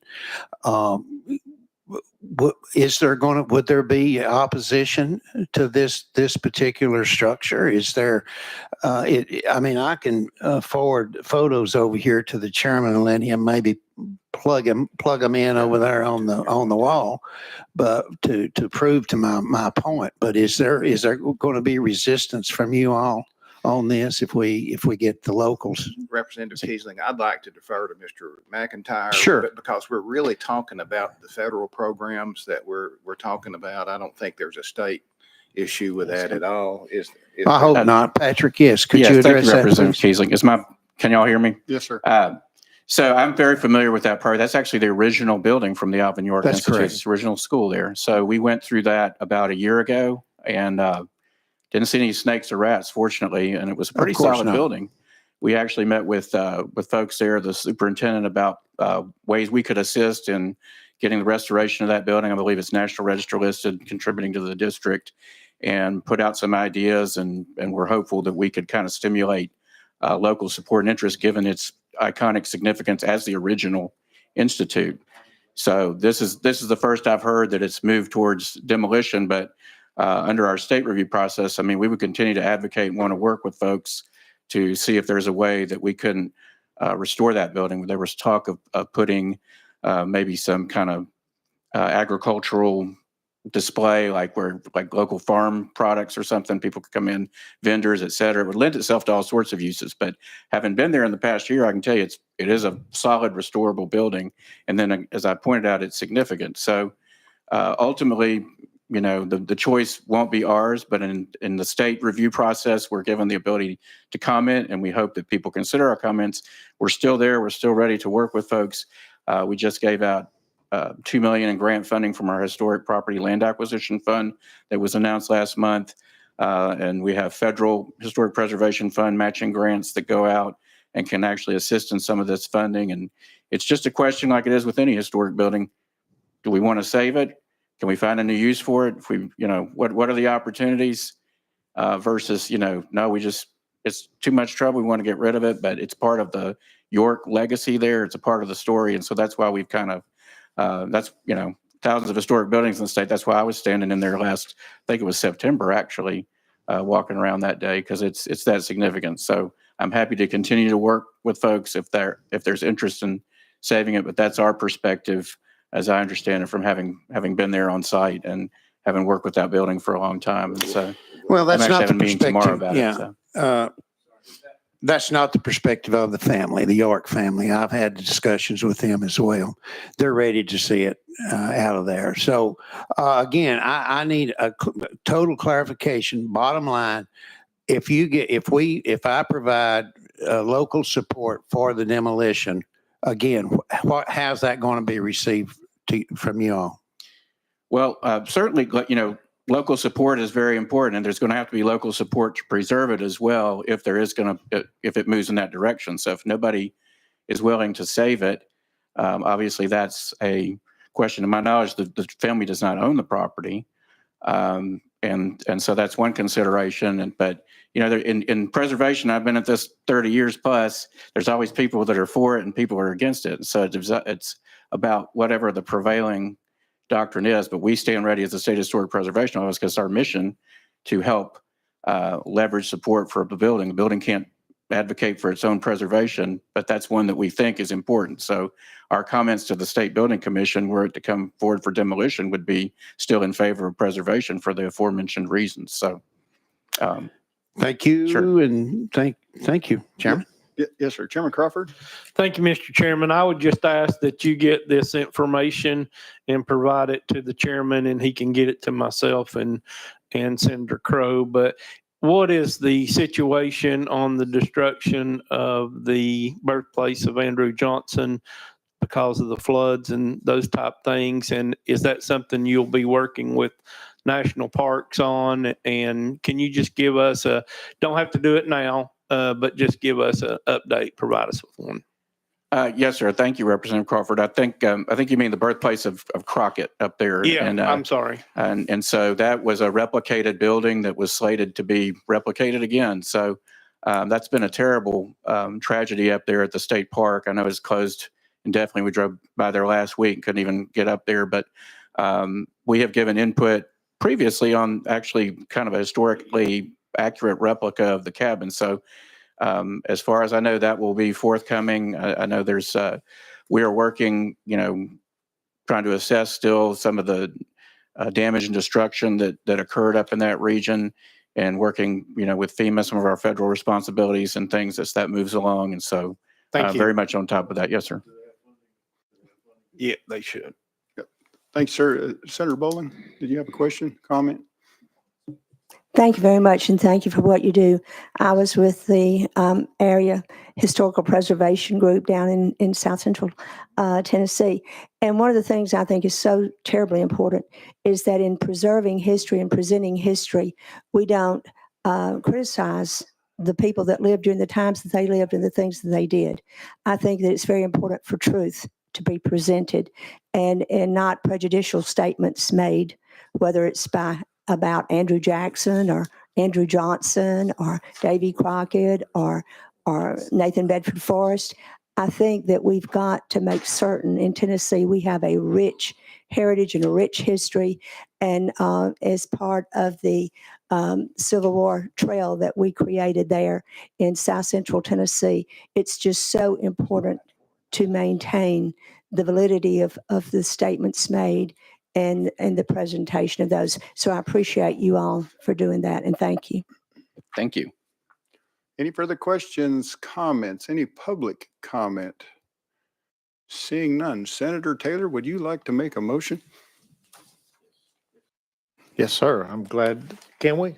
Yes, you can. All right. Last time you wouldn't let me do it, so I'm glad you let me do it. On this beautiful sunrise day, I would like to extend the Tennessee Historical Commission sunset for 4 years, Mr. I Chairman. would like to second that. We have a motion and a second for a recommended 4-year extension. Mr. Clerk, please take the roll of the Senate. Senator Crowe? Senator Crowe votes aye. Senator Lowe, Senator Kyle, Senator Rose. Aye. Senator Rose votes aye. Senator Taylor? Aye. Senator Taylor votes aye. Vice Chair Bowling? Aye. Vice Chair Bowling votes aye. You have 4 ayes, Mr. Chairman. Thank you, sir. Voice vote in the House. All in favor of a recommended 4-year extension signify by saying aye. Aye. Any opposition, nay? Passes out with a 4-year extension to the Tennessee Historical Commission. Thank you for being with us today. Thank you very much. Next on our calendar is the Tennessee Wars Commission. And they will do the presentation of response to questions. Well, thank you very much. I'm still Patrick McIntyre here. So, and I've got Nina Skall has joined us, Program Director of the Tennessee Wars Commission. Tennessee General Assembly enacted TCA 411-301 and 411-306 in April 1994, establishing the Tennessee Wars Commission. So we celebrate our 30th anniversary this year. The commission preserves Tennessee's military heritage by coordinating the planning, preservation, and promotion of structures, sites, and battlefields in Tennessee, and by acquiring or providing funds for the acquisition of battleground cemeteries and other historic properties from the time of the French and Indian War through the end of the Civil War. We have two grants funds here, the Civil War Sites Preservation Fund and the Wars Commission Grant Fund, and one staff position. I'm executive director, but she does all the real work as director of programs. And we're attached administratively to the Department of Environment and Conservation. So, and since it was established, we've helped preserve over 8,000 acres of threatened properties associated with the state's military heritage and had over 100 different grant projects.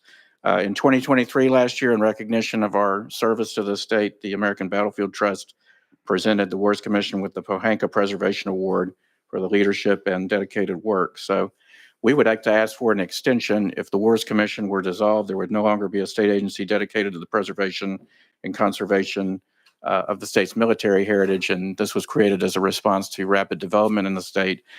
This creates open space, parkland, wildlife habitat, as well as its primary mission to preserve places where men fought and died in battlefield properties. So we do a lot of preservation advocacy and work to federal and local government agencies, and so we feel like we're doing a good job.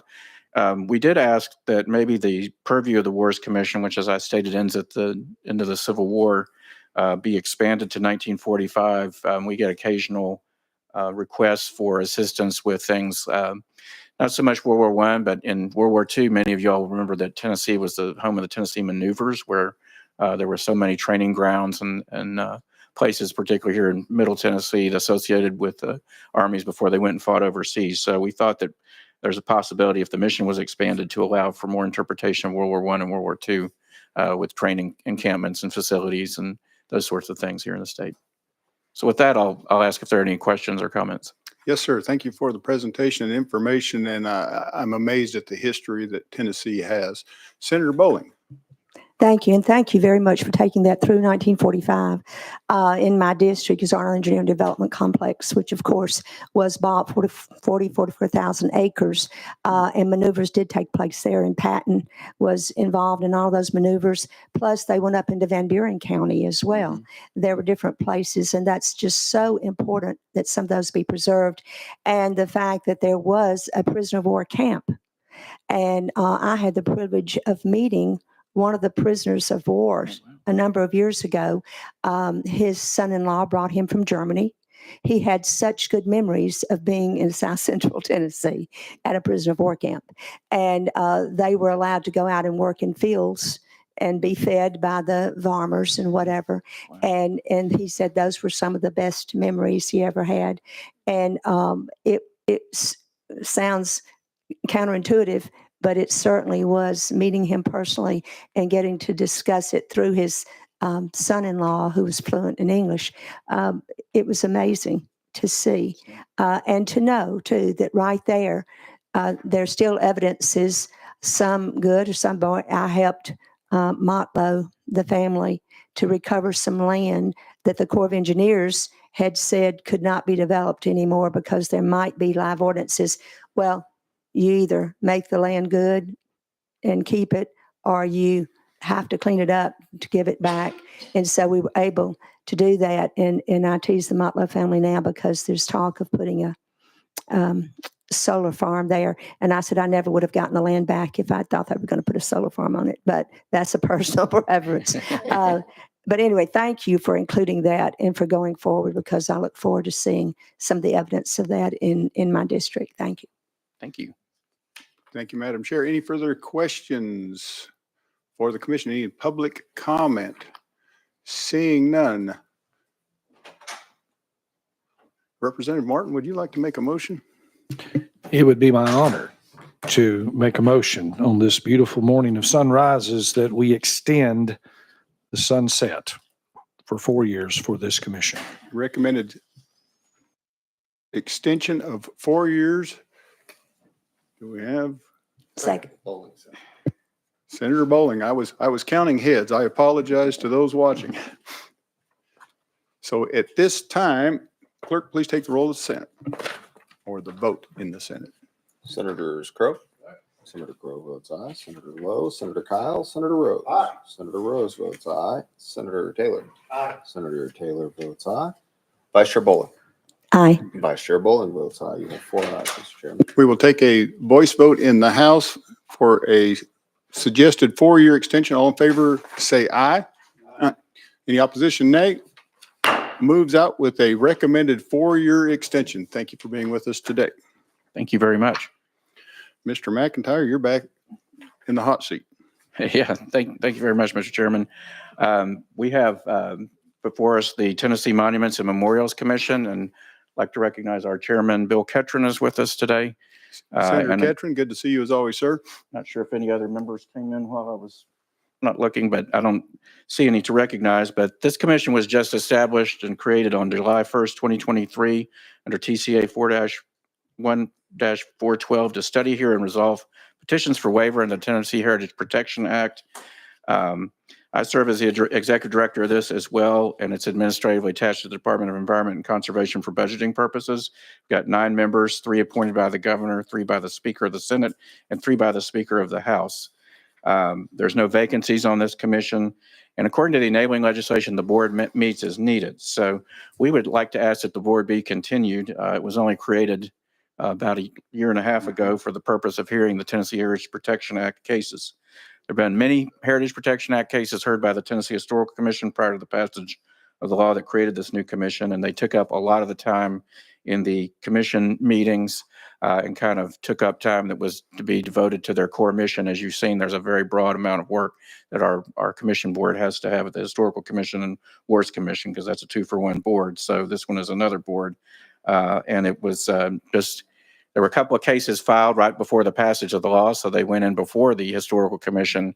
And as recently as the June 2024 meeting, we had a meeting, the longest on record, that lasted over 6.5 hours, and it was the vast majority of that was to hear a Heritage Protection Act final waiver hearing. So if this commission went out so soon after its creation, it would deprive the public of the opportunity to see how it performs and functions. We anticipate we're sure that there's probably some things forthcoming due to the nature of the law anytime soon. So we do ask that it be re-upped.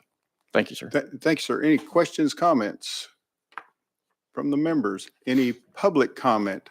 Seeing none, Madam Chair, would you like to make a motion? Motion for 4 years extension, please. We've got a recommended 4-year extension. We do have a second from Representative Martin. Voice vote in the House. All in favor of a 4-year extension signify by saying aye. Aye. Any opposition, nay. Passes the House. Clerk, please take the vote in the Senate. Senator Crow. Aye. Senator Crow votes aye. Senator Lowe, Senator Kyle, Senator Rose. Aye. Senator Rose votes aye. Senator Taylor. Aye. Senator Taylor votes aye. Vice Chair Bowling.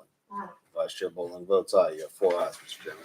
It passes out with a 4-year recommended extension. Thank you very much to everyone. Thank you for being with us today. Best of the holiday season. Thank you. Actions by this joint subcommittee are submitted to the Government Operations Committee for deliberation and final decision prior to being placed on calendars during the next legislative session. Notice of further meetings will be posted in advance of scheduled meeting dates. Any personal orders from any members? Seeing none, we will meet back here at 1 o'clock for joint rule review. We stand adjourned. Yes, sir.